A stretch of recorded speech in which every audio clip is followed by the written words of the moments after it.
Anak-anak yang terkasih, selamat pagi, salam sehat dan salam sejahtera untuk kita semua.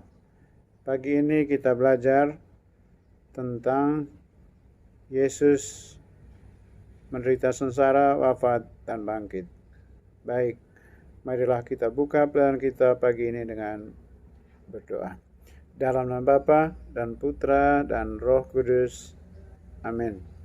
Allah Bapa yang Maha Baik, Abraham Engkau uji imannya dengan mengorbankan putra tunggalnya, Ishak. Abraham berhasil melampaui ujian itu sehingga ia jadi bapa orang beriman dan berkat bagi kami semua. Dengan perantaran Musa, Engkau menghendaki kurban anak domba yang darahnya dioleskan di jenang pintu guna menjadi tanda bagi umat Israel untuk diselamatkan. Lebih dari itu, Engkau sendiri mengorbankan putramu Yesus Kristus di kayu salib, yang darahnya menjadi tanda perjanjian baru dan pengampunan dosa bagi kami, sehingga kami selamat.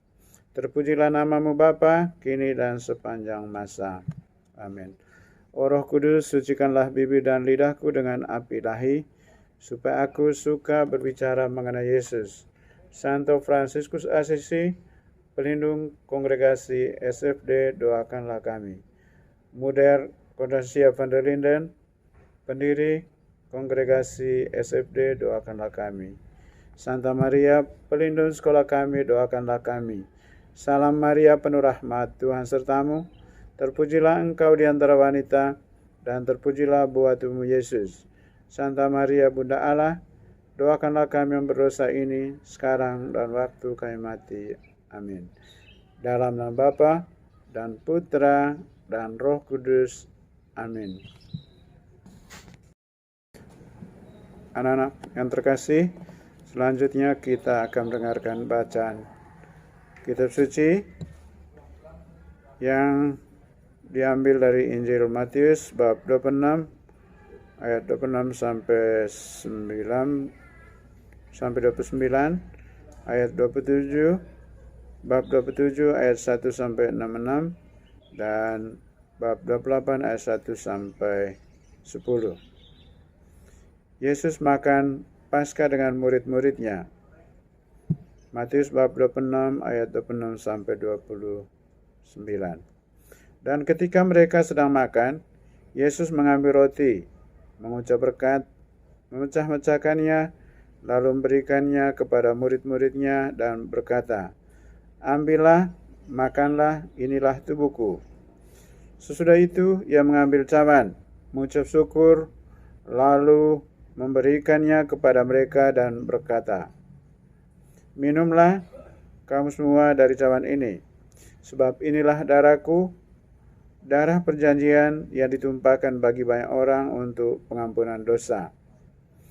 Akan tetapi, aku berkata kepadamu, mulai dari sekarang aku tidak akan minum lagi hasil pokok anggur ini, sampai pada hari aku meminumnya, yaitu yang baru, bersama-sama dengan kamu dalam kerajaan Bapa." Selanjutnya, Injil Matius bab 27 ayat 1 sampai 66. Kisah sengsara dan wafat Yesus.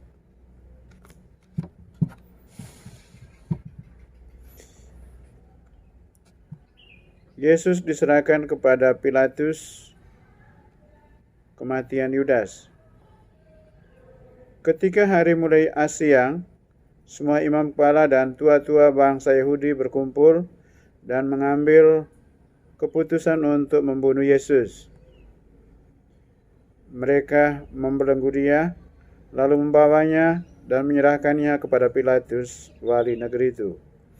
Pada waktu Yudas yang menyerahkan dia melihat bahwa Yesus telah dijatuhi hukuman mati, menyesallah ia. Lalu ia mengembalikan uang yang 30 perak itu kepada imam-imam kepala dan tua-tua, dan berkata, "Aku telah berdosa karena menyerahkan darah orang yang tak bersalah." Tetapi jawab mereka, "Apa urusan kami dengan itu? itu urusanmu sendiri. Maka ia pun melemparkan uang perak itu ke dalam bait suci, lalu pergi dari situ dan menggantung diri.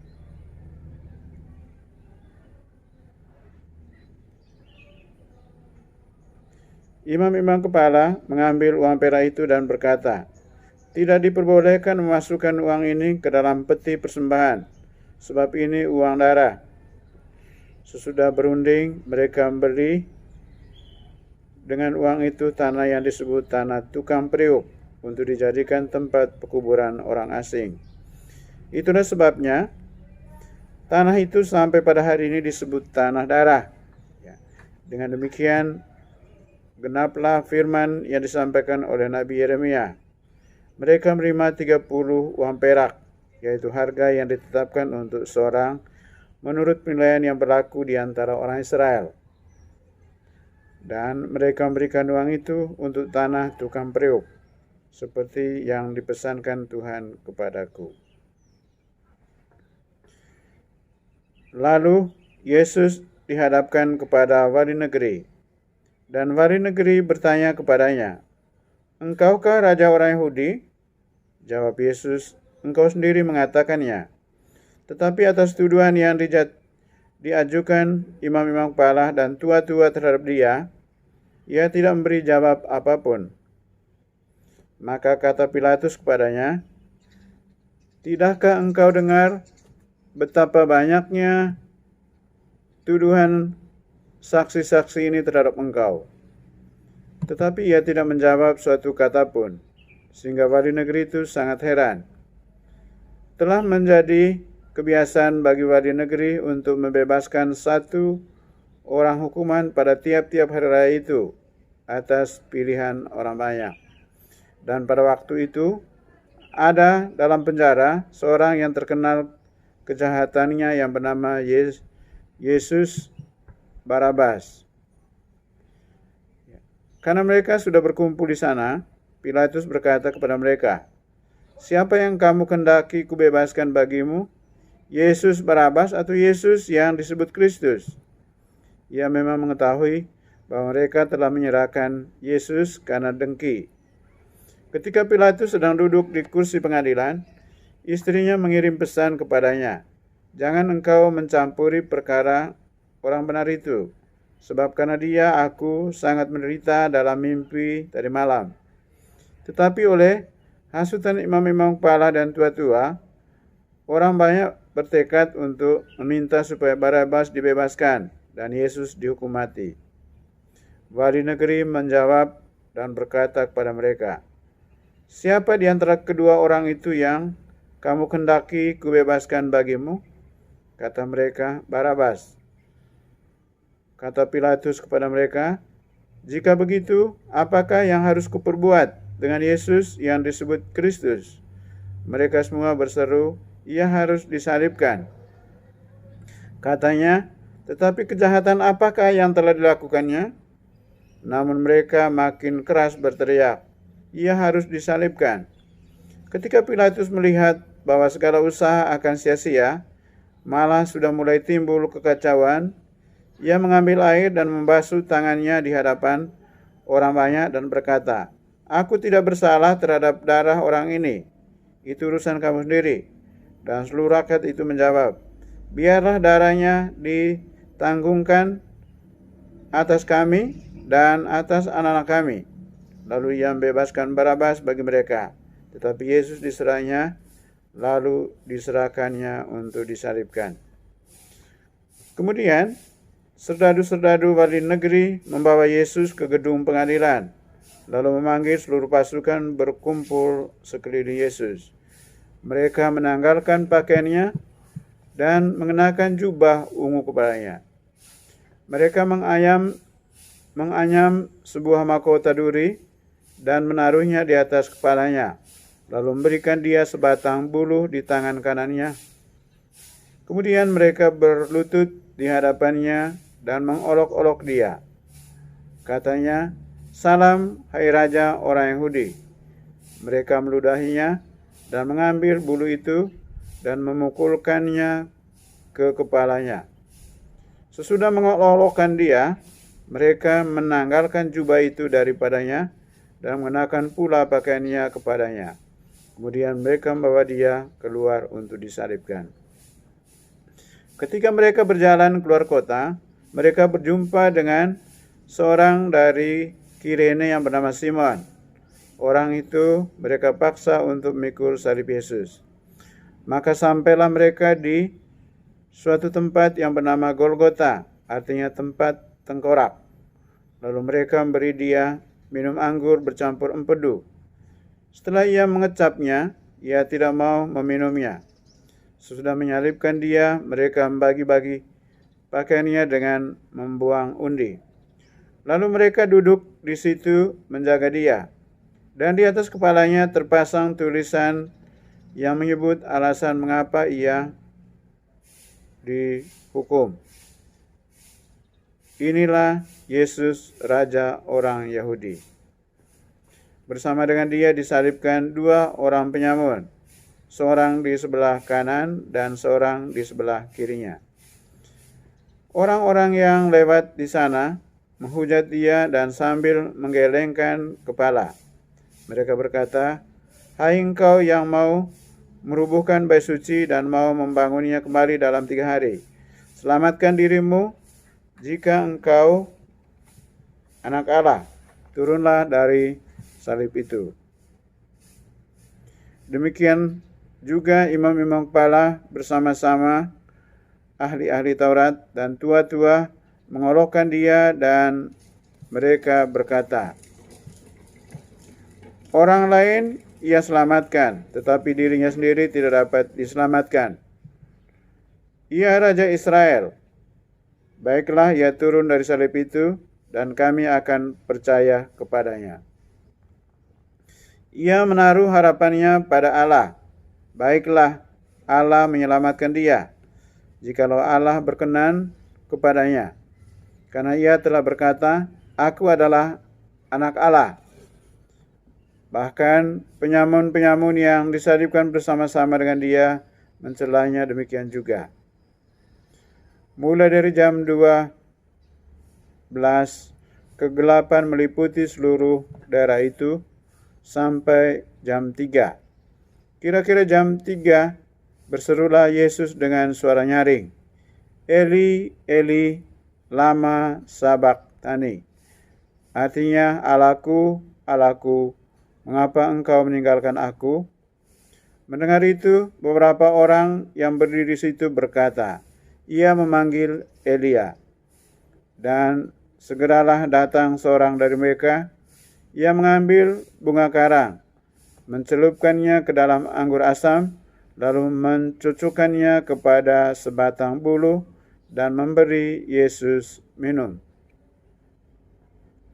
Tetapi orang-orang lain berkata, "Jangan, baiklah kita lihat, apakah Elia datang untuk menyelamatkan dia?" Yesus berseru pula dengan suara nyaring, lalu menyerahkan nyawanya. Dan lihatlah, tabir bait suci terbelah 2 dari atas sampai ke bawah, dan terjadilah gempa bumi, dan bukit-bukit batu terbelah, dan kuburan-kuburan terbuka, dan banyak orang kudus yang telah meninggal bangkit. Dan sesudah kebangkitan Yesus, mereka pun keluar dari kubur, lalu masuk ke kota kudus dan menampakkan diri kepada banyak orang. Kepala pasukan dan prajurit-prajuritnya yang menjaga Yesus menjadi sangat takut ketika mereka melihat gempa bumi dan apa yang telah terjadi. Lalu berkata, "Sungguh ia ini adalah anak Allah." Dan di situ banyak perempuan yang melihat dari jauh, yaitu perempuan-perempuan yang mengikuti Yesus dari Galilea untuk melayani dia. Di antara mereka terdapat Maria Magdalena dan Maria ibu Yakobus dan Yusuf dan ibu anak-anak Zebedeus. Menjelang malam, datanglah seorang kaya yang orang Arimatea yang bernama Yusuf. dan yang telah menjadi murid Yesus juga. Ia pergi menghadap Pilatus dan meminta mayat Yesus. Pilatus memerintahkan untuk menyerahkannya kepadanya. Dan Yusuf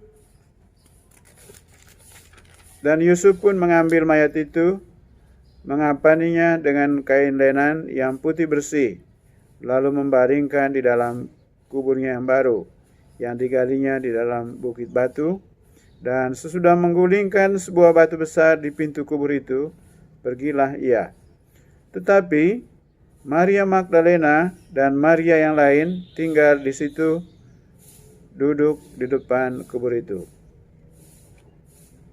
Keesokan harinya, yaitu sesudah hari persiapan, datanglah imam-imam kepala dan orang-orang Farisi bersama-sama menghadap Pilatus. Dan mereka berkata, "Tuan, kami ingat bahwa si penyesat itu sewaktu hidupnya berkata, 'Sesudah 3 hari aku akan bangkit.' Karena itu perintahkanlah untuk menjaga kubur itu sampai hari yang ketiga. Jikalau tidak, murid-muridnya mungkin datang untuk mencuri dia." Lalu mengatakan kepada rakyat, "Ia telah bangkit dari antara orang mati, sehingga penyesatan yang terakhir akan lebih buruk akibatnya daripada yang pertama." Kata Pilatus kepada mereka, "Ini penjaga-penjaga bagimu. Pergi dan jagalah kubur itu sebaik-baiknya." Maka pergilah mereka, dan dengan bantuan penjaga-penjaga itu, mereka memeterai kubur itu dan menjaganya. Kebangkitan Yesus. Setelah hari Sabat lewat, menjelang menyingsing fajar pada hari pertama minggu itu, pergilah Maria Magdalena dan Maria yang lain menengok kubur itu. Maka terjadilah gempa bumi yang hebat, sebab seorang malaikat Tuhan turun dari langit dan datang ke batu itu dan menggulingkannya lalu duduk di atasnya. Wajahnya bagaikan kilat dan pakaiannya putih bagaikan salju.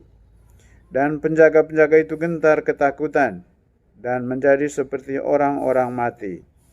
Akan tetapi malaikat itu berkata kepada perempuan-perempuan itu, "Janganlah kamu takut, sebab aku tahu kamu mencari Yesus yang disalibkan itu.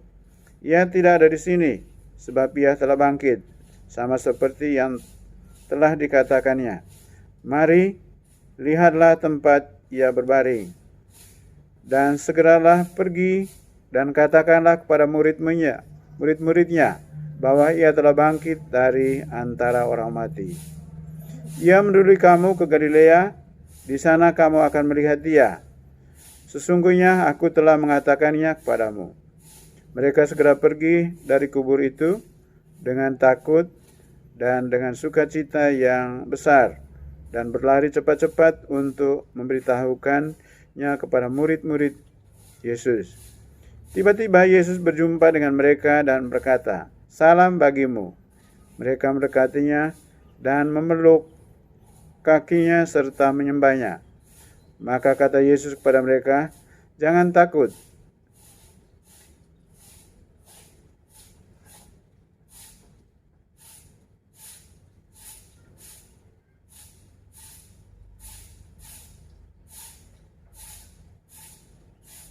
Pergi dan katakanlah kepada saudara-saudaraku, supaya mereka pergi ke Galilea, dan di sanalah mereka akan melihat aku."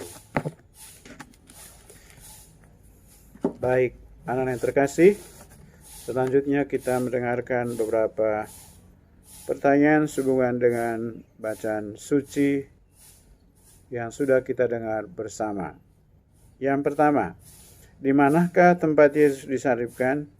Di Bukit Golgota, yang artinya tempat tengkorak. Pertanyaan yang kedua, siapakah yang membantu Yesus memanggul salib? Simon dari Kirene. Pertanyaan yang ketiga, apa tulisan yang ada di salib Yesus?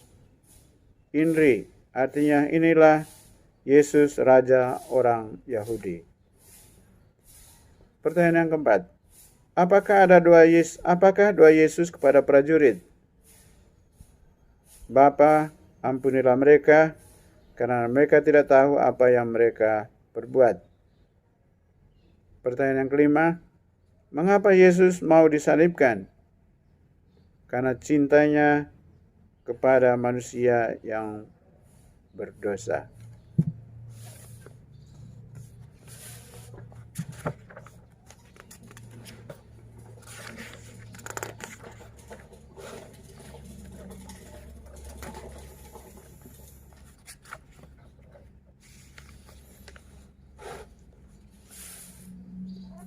Rangkuman. Anak yang terkasih, Yesus senantiasa berbuat kepada siapapun. Namun karena ia menyatakan diri sebagai anak Allah dan dapat mengampuni dosa, ia diajukan ke pengadilan Pilatus. Pilatus tidak menemukan kesalahan, tetapi orang Yahudi mendesak agar Yesus dihukum salib. Menjelang ditangkap, ia mengadakan perjamuan Paskah dengan para muridnya. Dalam perjamuan Paskah itu, ia mengatakan bahwa sengsara dan wafatnya merupakan kurban, dan darah yang mengucur dari tubuhnya ialah darah perjanjian baru yang dicurahkan untuk pengampunan dosa. Bagi orang Yahudi, kematian Yesus merupakan kematian terkutuk karena menghujat Allah. Dengan kebangkitan Yesus, apa yang dikatakan dan dilakukan sepanjang hidupnya dibenarkan Allah. Tuduhan orang Yahudi tidak benar. Yesus sungguh anak Allah yang berkuasa mengampuni dosa. Anak-anak yang terkasih, mari kita tutup pelajaran kita pagi ini dengan berdoa. Dalam nama Bapa dan Putra dan Roh Kudus. Amin. Jiwa Kristus, kuduskanlah kami. Tubuh Kristus, selamatkanlah kami. Darah Kristus, sucikanlah kami. Air lambung Kristus, basuhlah kami. Sengsara Kristus, kuatkanlah kami. Yesus yang murah hati, dengarkanlah kami. Dalam luka-lukamu, sembunyikanlah kami. Janganlah kami dipisahkan daripadamu, ya Tuhan. Terhadap musuh yang jahat, lindungilah kami. Di waktu ajal, terimalah kami. Supaya bersama para kudus, aku memujimu untuk selama-lamanya. Amin. Santa Maria, pelindung sekolah kami, doakanlah kami. Salam Maria, penuh rahmat, Tuhan sertamu. Terpujilah engkau di antara wanita, dan terpujilah buah tubuhmu Yesus. Santa Maria, Bunda Allah, doakanlah kami yang berdosa ini, sekarang dan waktu kami mati. Amin. Dalam nama Bapa dan Putra dan Roh Kudus. Amin.